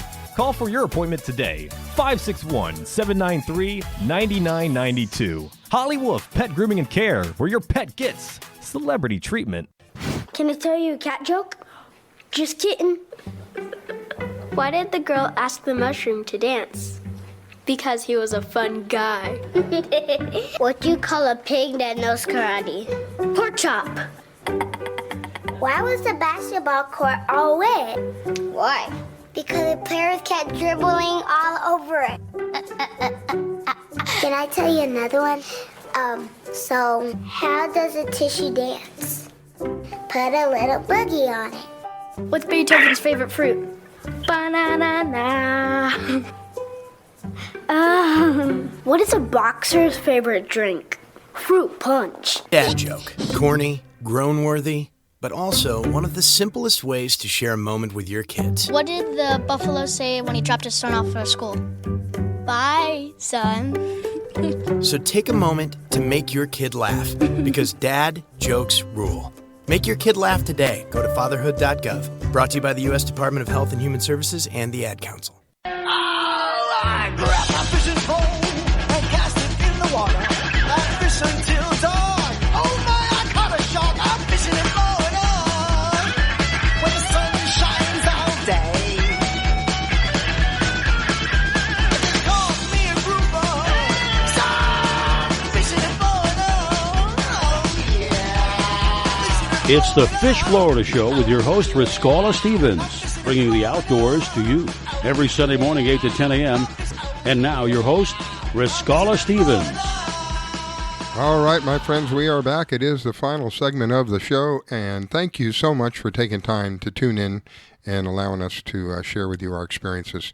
My goodness, we've talked about just a wide variety of things this morning, from helping the environment to being notified about what's going on with the environment. And this next guest is a little different. We're going to get a fishing report out of the Keys, because we have a lot of people that listen to us out of the Keys and want to go down the Keys. We have a lot of people who want to go down the Keys and go fishing down there. I relish the days when I get to go back down there. It's not like in the old days when I lived down in South Miami, where it wasn't very far from the Keys, kind of a hop, skip, and a jump away. But I'm up in a lot further north now, up in Palm Beach County. And so it'd take me hours to get down there. By the time I get down there, I couldn't make it in a one-day thing. We'd have to make it several days. Anyway, according to the map, it looks like a couple of showers out in the general area, but it looks like generally clear on down in the Keys. How are we doing this morning, Captain Dave? Oh, hey, how's it going, guys? Everything's great down here. Looking clear out, and how's the wind? The wind, it's 12 to 15 knots out of the east by southeast. Seas 3 to 5 feet. All right, so it's picked up. Beautiful day. I was out there yesterday for a half a day. It's just a great time of year. On a half a day now, we're pretty much catching mahis, which is a great thing, because on a half a day, targeting mahis is kind of a hit or miss situation. Yeah. So there's still quite a bit of them running down there in the Keys? Yeah, it's just gotten even better this week. Oh, man. Lots of birds, lots of bait, smoking eastbound current. About anywhere from 300 to 700 feet of water. Lots of birds and bait and mahis everywhere. And how has the weather in general been? Have you been experiencing a lot of wind? Has it been the wind been kicking up the water? What do you attribute? It's been a constant 10 to 15 knots with a little bit higher winds in the afternoon. Seas have been 3 to 5 feet, and it's just the easterly trade winds we're getting right now. It looks like it's going to calm down though for next week for mini season, which is a beautiful thing. But what you think that'll have an effect on the mahi? Because from my memory and I haven't been mahi fishing in quite a while, but we used to look for the weed lines, and when the wind, it seemed to me that when the winds were blowing in the right direction, we'd find nice firm weed lines, and when it wasn't, it would be scattered on just really messy all over the place. So have you been finding good weed lines? Is that? Yes. Earlier in the week, there was very, very distinguished weed lines, very clean on each side, so it was really easy to fish. Over the last couple of days, the wind has picked up a little more and shifted more out of the east, so it's blowing those weed lines a little bit apart, but you're still going to find really large patches, the size of 20 feet by 50 feet, scattered. Nice. Through that scattered weed line, but you can still see that rip edge. So it's very fishable. For me, I keep it super simple. I either set up on that weed line and drift and slowly chunk squid. And that's what we did on a half a day yesterday, and we caught about 12 fish in 4 hours. Great. The biggest being about 17 pounds. Wow. Excellent. Any other fish hitting out there? How's the reef doing? Have you done any reef fishing? This time of year, I haven't been on the reef in about a week and a half, but with the red snapper season closing yesterday, a lot of my buddies did really well limiting out on their one Atlantic red snapper per person. Yeah, and I think are you in Isla Morada? Is that where you're at? Key West, down in Key West. Oh, you're all the way down. Okay. I think Angelia, the young lady that I have that comes on usually for the Keys report is in. I think that's where I got the Isla Morada from. So you're all the way down. You're all the way down at the very bottom. All the way. Oh my goodness. When I talk about water all around us, there's no kidding. When you're down there in Key West, it's literally all around, all over the place. How's the water quality been down there? Is it nice and clear? East of Key West, it's pretty much pea soup on top of the reef right now. But as you get west of Woolman Key, down towards Boca Grande, off the Marquesas Island, we have really, really good visibility down there, 60 to 80 foot of viz on the reef. Wow. Which, it's 15 miles west of Key West, but if you're looking for blue, clean water, that's where you'll find it at. Is there any wahoo or mackerel or any of that action going on? Yep, there sure are. Not so much the king mackerels right now, but wahoos. There's been quite a few wahoos caught on those weed lines in 500 to 700 feet of water, usually on a piece of big debris that's floating on that weed line. If you'll stop on those logs or buckets and send down a vertical jig or a live bait, there's usually the smaller 15 to 20 pound wahoos, a couple of them sitting on those pieces of debris. What do you typically use, Captain Dave, when you're up against a weed line like that? I think you mentioned earlier you drift with the weed line. You mentioned that you were using squid for chum. What are you using for bait? Squid as well? Squid or ballyhoo on circle hooks that we cast out and wind back, and then if we get a follower, we'll drop it back to them, let them eat it, and then slowly start cranking on them. Wow. And for me, when I set up a drift on the weed line, I've got my outriggers out, and I usually have my daisy chains sitting in the water right under the outrigger. And a lot of the times when you're drifting on those weed lines, those mahis are very curious, and they like the shade, and they'll swim right up to the boat. Most of our fish yesterday were hooked within 20, 30 feet of the boat. Sight casting for them. I love it. I don't know if you experienced this, but when in my days when we would go trolling, and it would get kind of boring after, because sometimes you're trolling for 20, 30, 40 minutes, sometimes an hour, and nothing's happening. You're pulling and pulling and pulling. You're back and forth, and it's like, oh my God, it's really starting to get boring. And then out of nowhere, when the action starts, it's like the meter goes from nothing to full blast to the other side. Yeah, it's like everything breaks like loose. We like to, as we say, it's hours of boredom punctuated by minutes of sheer exhilaration. Oh, it is. I like that. Say that again. It's hours of what? Of boredom punctuated by minutes of sheer exhilaration. Oh man, that is absolutely that is the truth. It really is. It's like you get so bored, and all of a sudden something happens, and the whole world changes. And in a blink of an eye, everything's completely different now. And the pandemonium for a couple of seconds there, as in my experience, as we're trying to round up, get one in, and hold them close enough to the boat to keep the school around, so you can get the school in, and you get them in the boat. If you don't, I don't know if you experienced this or not with mahi, but my practice was, as soon as it comes out of the water, goes right into the cooler, because if it doesn't, you're going to have blood everywhere. Is that your experience as well? Yes, and I carry a little trash can as well on the boat for those schoolies, Mm-hmm. a barrel. So when we get into those schoolies, I just use a de-hooker, sling them There you into the go. bucket, de-hook them, and then I put another bait, have my clients open their bail, and I literally Just throw go. their bait at Yeah. the next mahi. Yeah. Yeah. That keeps everybody from casting too much and, maybe accidentally hooking one of their friends. Yeah. Wow. So Captain Dave is also available. What's the, I can't remember the name of the website, Captain Dave. I apologize. It's what's WHATS.Kraken, KRAKEN, .net. I could remember the Kraken part from the movie, a movie that I watched many, many years ago. Release the Kraken. I don't know if you remember that, but it was this underwater kind of monster that was in the movie. I can't remember the name of the movie. Oh, yeah. But I can remember the Kraken part, but I don't know why I can't remember. What's Kraken.com? .net. .net. Okay. Yeah, we're going to make sure that we mention that on the Facebook page. And if you have any pictures you want to forward to me, we'll put some of the pictures on the Facebook page as well. If people want to reach you and utilize your experiences and your guide and all that, how do they? What's the best way to do that? You can go to our website, which I just gave to you guys, or you can call us direct. Our phone number is 305-310-4206. Cool. All right, it looks like it's going to be a pretty good day. There's as we get on in the day, though, here in the mainland, it's going to be chances of showers going up as we heat up, and that cycle's in place.